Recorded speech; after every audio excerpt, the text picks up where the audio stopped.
You're listening to Two Bobs, Conversations on the Art of Creative Entrepreneurship with David C. Baker and Blair Enns.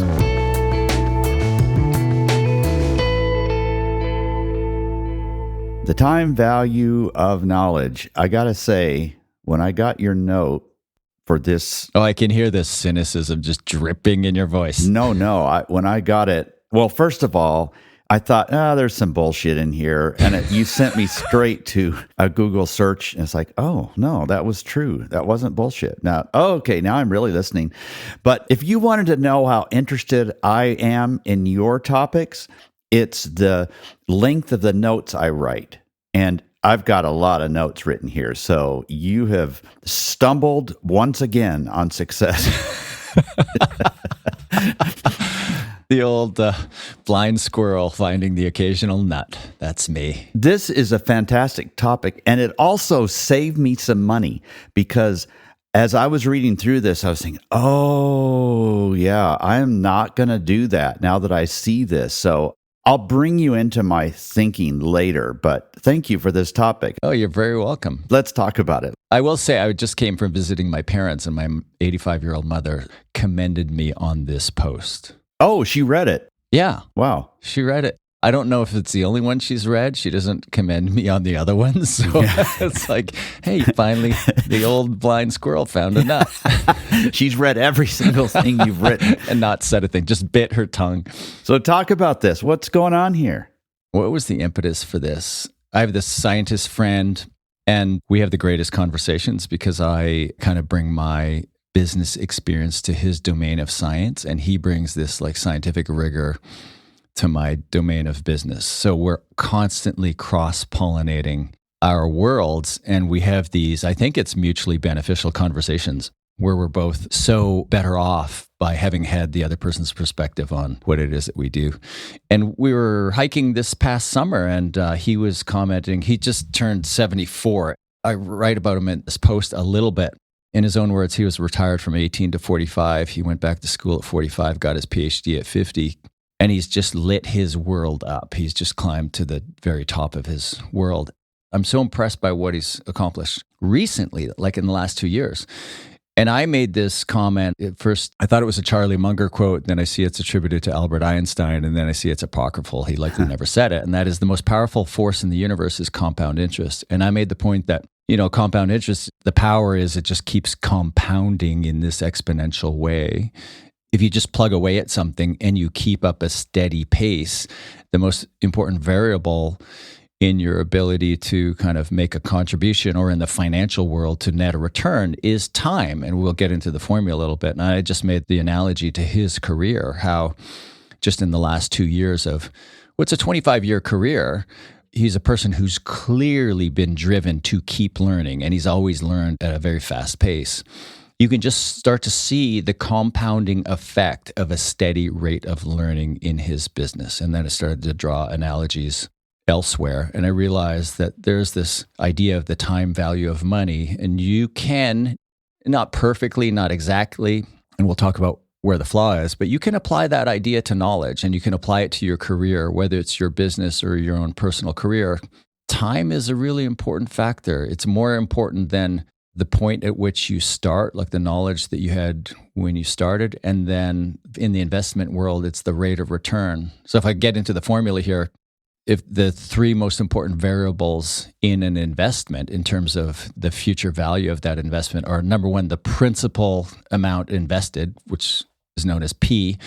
Number two is R, the rate of return. And number three is the length of time the money is invested, T for time. So P for principal, R for rate of return, and T for time invested. And it's a little bit counterintuitive to most people, but the most important variable is time, the amount of time that you're invested. It is not actually the rate of return or how much you invested initially. Time can just smash both of those variables when it comes to netting a return on your investment. So you take that idea of investing money and you transpose it to the idea of investing learning or knowledge, you get the same effect. Time is really powerful. It's the kind of thing that we've all said to our kids or to younger people that we know. It's like, start your retirement early, right? With the same principle. I'll tell you what I thought of when I heard this, and all of a sudden I sort of connected a couple things in my mind. What I thought of when I read this was the Iron Butt Association. Have you heard of that, Blair? Are these motorcycle riders? Yeah. I mentioned it in a previous podcast. I had a friend who's still a friend. He's a prosecutor in the Chicago office, and he won all kinds of awards in the Iron Butt Association. And he said he would always tell me the secret to what I do is not how fast I go. The secret is to just keep going. Get up early and just keep going. Don't worry about the rate of speed, just keep going. I thought, well, listen, if you go a little faster, couldn't you stop, right? And spend more time resting or stretching or whatever. And all of that is true, but there's just something about how if you just keep going, that's way more important than the speed. And I did a ride. I didn't register for it, but I rode back from one of our events it was in Scottsdale to Nashville. It was 1,634 miles. We did it in 33 hours. And I was riding with a friend, and we would just swap motorcycles and keep riding. And it's really true. We even stopped and spent 6 hours at a hotel one night. Something about that, it just made sense when I heard this. This wasn't a new thought to me when I read your notes, but all of a sudden I thought about the implication on the knowledge economy and just wondering if the fact that we're changing jobs more frequently than ever has sort of limited our ability to see. We quit diving deeper at a certain point. We go somewhere else, or maybe our lack of positioning. There's just so much to explore here that I haven't even thought too much about. It's really fascinating. I think for me, that idea that maybe we quit things too early, that comes up a lot when thinking about this idea. And somebody said to me recently, I don't remember who it was or the source that they were citing, but there's somebody out there, one of these people giving advice to startup founders, saying this idea that you can't quit your idea until it has generated at least $100,000 in revenue. And when that was just shared with me, I thought, oh, I see the power of that, because I think we give up too early on some ideas. And I think we give up too early on some careers or even businesses. Now, we'll get into the variables here, because I think that the rate of return in this domain of knowledge, it's actually the rate of learning. That's the tricky variable. And I think maybe we all assume that we're always learning or that we learn at the same pace, but I've just observed in other people that I know think they're continuing to learn at the same pace. I actually think some people go backwards. I actually think what passes for learning among some people is getting more information to cement your own biases. So I think you can't continue to learn if you're not a critical thinker, which means you're not willing to dispose of your old ideas. That's one of your strengths, quite frankly, as a friend observing. You are willing to abandon old ideas in the face of new information. Yeah, I think that's sort of what keeps me alive, but it also terrifies me, because what keeps me listening all the time is this little quiet notion that I might be wrong. And I hate to be wrong. And so when I'm in a conversation with a client or with a fellow advisor or something like that, and I have this immediate visceral reaction where it's like, okay, that was a perfect set. Now I'm going to spike my opinion on this conversation. And anybody who knows you would appreciate that sentiment, but go on. Yeah. Over the last, I don't know exactly how long, maybe 5 or 6 years, I've tried to train myself when I see that defensiveness or this eagerness to spike an opinion, like maybe I'm wrong. Your clients hire you because you're confident, you're an expert in something. But that can go against this notion of continuous learning, right? So you have to bring this really unique mix of confidence but openness to something different. So contrary to what you said just a couple minutes ago about how some people just get their opinions cemented more, which means that they're closing down their rate of learning, there has to be a deeper curiousness about life, but it has to be mixed with a confidence too. I don't know, you probably have an answer to that unique combination of openness and confidence at the same time. I haven't thought about it deeply, but I'm not sure how important confidence is, because I consider overconfidence to be the advertising disease. And I see it in big ad agency people. I see this overconfidence and an inability to listen because they always need to transmit with confidence. And it's a massive generalization. Obviously, I'm painting a large number of people with the same brush, and that's absolutely not true. I've just seen the commonality of it. And I thought a lot about where it comes from. And I think it comes from this idea that tied to creativity is the ability to think on your feet. So it's a confidence in their ability to think through a problem quickly. That is a valid confidence. It serves you well in a pitch or a presentation. It's a valid source of confidence, but it's not the same thing as the confidence that comes from knowing a subject matter deeply. And I think in the mind of these people who are overconfident, I don't think they understand that difference. That's the thing about confidence is you're good at something, you draw strength from it, and then you port that confidence over into other areas of your life. That's how you become more confident. And I think there are people who do suffer from overconfidence.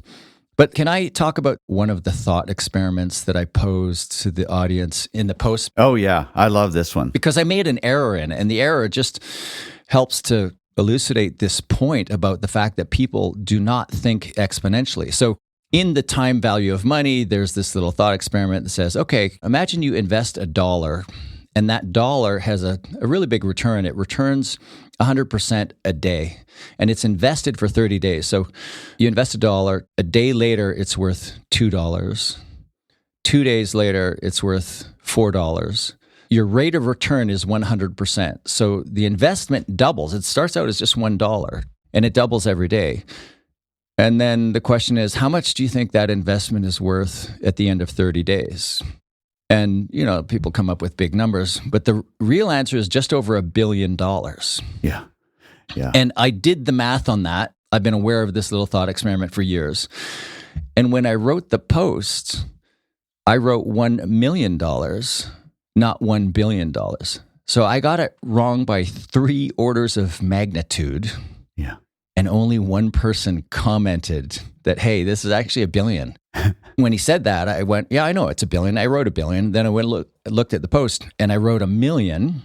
And not just once, multiple times in the post. That example illustrates a few things, certainly not the power of P, the principal, the amount you invest. In this case, the rate of return, R, is massive. It's 100% over the doubling period, which is a day. But the key to it all is how this doubling effect, and again, in this example, the doubling period is a day, but in a typical investment, the doubling period might be something like 7 years if you're invested at 10%, or 10 years if you're invested at 7%. That's known as the rule of 72. People are familiar with it. So your doubling period is a lot bigger. But the key takeaway is it doubles, it doubles, it doubles. And it's not just the initial amount that doubles, it's the principal plus interest that doubles. And after 30 days, you get to $1 billion. After, I think it's 40 days, you get to $1 trillion. And before the end of the year, it's more money than has ever been generated in the entire history of humanity. The way I've heard this is you give somebody a choice and say, would you rather have $1 million right now? Or how about if I give you a penny and I double that every day for a month? And almost everybody takes $1 million. Basically, they're taking 1/1000th of what they would get otherwise, right?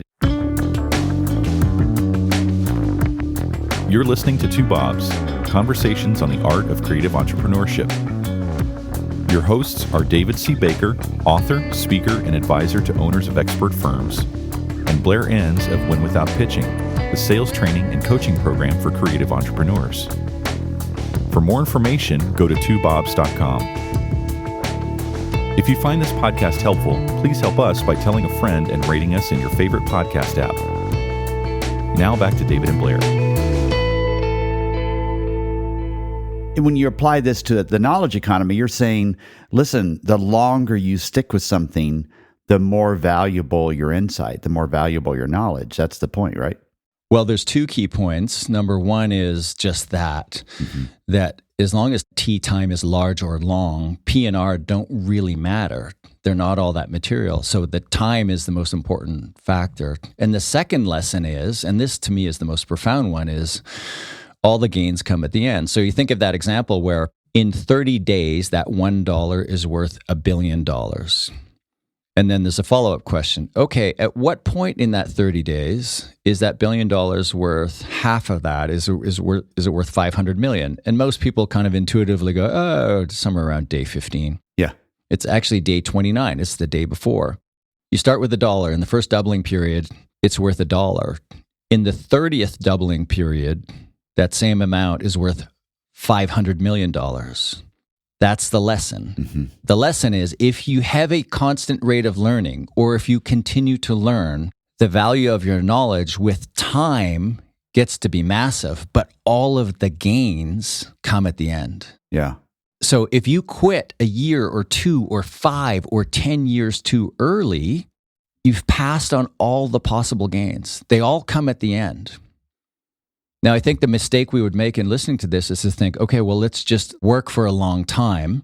And between the ages of 60 and 65 or 65 and 70, or however you do the math, you're going to reap the largest gains from your knowledge. And that's true if you keep learning. And this is the problem, because I think the tricky variable is R. Well, first of all, I don't know how we would measure rate of learning. Do you? No, I don't. And just for those of you listening, P is the principal amount, what you start with. R is the rate of return, and T is the length of time the money is invested. So as we talk about P, R, and T, those are the things again. No, I don't know how we would measure that. But, I'm thinking through this, and I'd pitched this idea to you, and you were decidedly not warm about the idea. I don't know exactly why, but I was thinking, got 2.5 million words written over the years of my career. I should feed all that in, and then there could be this large language model of how David would answer a question. And then something you wrote in here is like, oh, no, that's just stuff in the past. I haven't even started to learn. Like, I'm just at the beginning of things. Like, that just freezes everything in time. It was so clear to me how that's a bad idea with what you're talking about. And then I started thinking about all kinds of things like, why do we not hire older people who have learned all their lives? Why do we favor? It's like my mind kind of exploded at that point. I went back to your notes. So you're talking about this other thought experiment where I say, consider the idea of somebody building a chatbot version of you. And I think this has happened for you. I know it's happened for me. More than one person has reached out and said, hey, I've entered all your stuff into a large language model, and it basically created a Blair bot. And so what I say in this is, okay, imagine somebody's done that to all of your work, all of your public work, whatever that means, your thought leadership, whatever the nature of your work is, everything that's out in the public domain. What's your reaction? Are you angry that you've essentially been replaced by an archived version of yourself? Yeah, that's exactly my initial. Yeah, that's my initial reaction. And then when I think about it, when I heard from the first person who said they did this, I laughed out loud because I thought, oh, my old stuff, man, so much of it I have walked back or improved upon or let go of completely. And if you're just a person entering everything I've ever done into an LLM and you don't know how to weight it, you don't know which ideas have been surpassed, which ideas I've decided are stupid ideas, which advice I would never give again, or where I understand I have some nuance that I didn't previously have, and you didn't know how to weight this, it's as likely to spit out garbage as it is to spit out something that's the opposite of garbage, something that's worthwhile. So my attitude is, well, as long as I'm writing, that's how I think about it. You and I have talked about this before. I'm learning and I'm writing at a pretty good pace, and I feel like I'm learning at a pretty good pace. And the world can have, or my competitors, however you want to think about it, can have everything that I've created up until about 2 years ago. Yeah. If all of that stuff was just entered into a Blair bot 2 years or so and previous, I would think, it's not very good. Maybe it's more helpful than unhelpful. Maybe that's just me blowing smoke up my butt, thinking that I continue to learn. Maybe the reality is something far different from that. But my attitude is keep learning. The stuff that I've learned in the last 2 years is way more valuable than the stuff that I've learned in the first 18. Yeah. You didn't address this earlier, but I'd be interested to hear your thoughts on this and specifically how it relates to positioning. Because one of the things that really hit me between the eyes, almost like a bright light came on, is just how all of this ties together. So you don't really start learning at a rapid rate until you see patterns in things. And you can't see patterns in things until you have similar scenarios dropped in your lap. Your field of vision has to narrow enough so that you can see the patterns. Yeah. You get a body of repetition of similar things and you can start to see the patterns. Yeah. Yeah. And so your rate of learning doesn't really accelerate until you have those opportunities. And those don't come until you're more tightly positioned as a firm. The main point here is the power of time, how long you have to do it. And so I kind of turned that thought around and said, you know what? The sooner you start to see those patterns, the better, because then you can start layering and layering and layering things so that you can see this stuff. Is that a valid thought? You're not sure? No, I actually think it's potentially dangerous because remember when we did the book review of David Epstein's book, Range? Yeah. Where it was making a case for generalist over specialist. And in the end, in the last few pages of the book, he basically said what he really thought, which is completely contrary to the subtitle about how generalists rule over specialists. And he said, just don't make the mistake of specializing too early. There is something about going down these different branches and dead ends, stopping, backing up, going over again.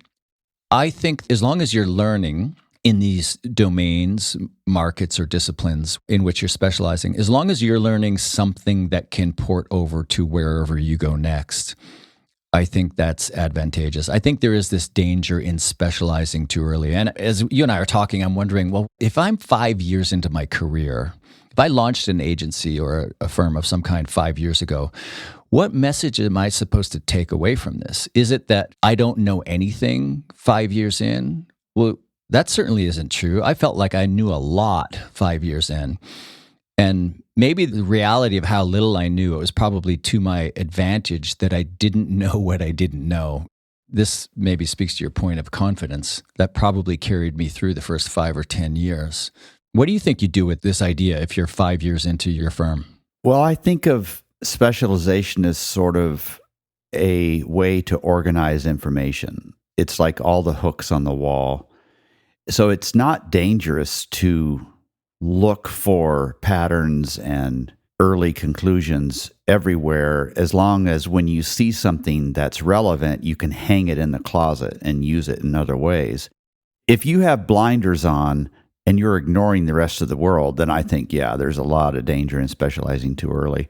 But if you are a balanced individual with all kinds of other interests, I don't think there's any of that danger at all. You remember we asked each other in an earlier episode, if somebody gave me $1 million, what would I do with it? I would invest in research in this field just because it would accelerate my learning and it could validate or correct some of the assumptions that I'm making. One of the things that drives success here is this insatiable curiosity to know more and more. And some people give up on a career or a pursuit because they're bored. And I don't understand boredom in that sense because there's always so much more to learn. So I'm going to fall on the side of start focusing in an area as soon as you can, but don't have blinders about the rest of the world on it. And keep testing it. Keep having really interesting conversations with people that don't know your field so that they can sort of raise their hand and stop you and say, hey, you're crazy. And if people start telling you that, well, then you ought to listen to it, right? Yeah. I'm really struck by what you said about how you don't understand boredom in this context. And I'm with you. And as you said it, I realize, and maybe this is just only tangentially related to the topic, but as you said it, I realize the people who make the case for not wanting to specialize because they're worried they'll be bored by such a narrow domain, that never passes. When they make the decision, what happens is you crawl into this tiny little closet and then it opens up into Narnia. These little niches are massive. So the boredom from specialism in the context that we're talking about, like I've said before, Adam Smith talked about the mental mutilation of having to do the same physical task over and over again. But boredom within the context that we're talking about, specialization, it's actually the fear of the idea of how boring this would be. Yeah. Once you specialize, you're never bored because you get into this niche and it opens up again like Narnia, and it's massive. It's a whole world that you couldn't see from where you were standing. Right. You couldn't see all the doors in the room until you entered the room. You've used that image before. Right. So take us through these 2 lessons to wrap this up and how you would specifically apply them to folks who are listening to this. Lesson 1 is, the first lesson is that P, that is the amount that you're investing, and R, the rate of return, aren't as important as how long you stick with it. How do you want to apply that first lesson? Yeah, so if in our world, P, you can think of it as the amount invested, the starting point of your career. What did you know? What was your education? What were your experiences? What were your ideas? How much knowledge did you have at the beginning? And then R is your rate of learning. Neither of these are as important as time. So the lesson really is just to keep going. If you feel like you're on the right track, but the returns aren't coming, and I can see how this would be dangerous advice if you've chosen poorly. But just understand that it's a little bit of the Sisyphus pushing the boulder up the hill. The returns come with time, just like your friend said. I could go faster, but the key to my success is I just keep going. Was that it? Yeah, exactly. Just keep going. So understand that time is the most important variable. And then the second lesson is understand that most of the gains come at the end. And when they come in massive amounts. You can see this. We can all look around at people we know who struggled early or did okay early. And then what's the line about an overnight success 25 years in the making? Yeah, right. That's really what we're talking about here. It's an overnight success 25 years in the making, because what's doubling in those later doubling periods is way bigger than what the initial amount was. So it does look like an overnight success 25 years in the making. But you have to keep learning, and that's the tricky variable of R. And I don't know what advice to impart to people on this subject, because I made this snarky comment in the post that our idea of what passes for learning, I think it diminishes with age, just as our idea of what passes for exercise diminishes with age, until one day we start to think of walking as exercise. And I make the snarky comment that it's not walking as an exercise. Yeah. And I've heard from a couple of people on that. But I think you have to be careful as you age, and you have to ask yourself, am I really learning at the pace I learned at when I was younger? So as long as there is a pace of learning, and I don't think learning is just the ingesting of information. I think because many of us, maybe even most of us, seek to ingest the information to cement our own biases, instead of ingesting information that challenges our ideas, challenges our thinking. Yeah. And if you're doing that, if you're critical thinking, if you really are continuing to learn, then time is your friend and the gains are at the end. Yeah. Charlie Munger, that's kind of what prompted some of this thinking here, his passing. He stuck with it for a long time, and I'll bet you anything he changed his mind on a few things, even towards the end, because he kept that level of curiosity up all the way. Yeah, died at 99. It's almost absolutely certain to be true that he was still learning, and the things that he learned in his last 5-10 years of life would have been massive compared to anybody else. Yeah. Thank you, Blair. Thanks, David. Thank you for listening to Two Bobs with David C. Baker and Blair Enns. Read episode notes and transcripts at twobobs.com. That's the number 2, BOBS.com.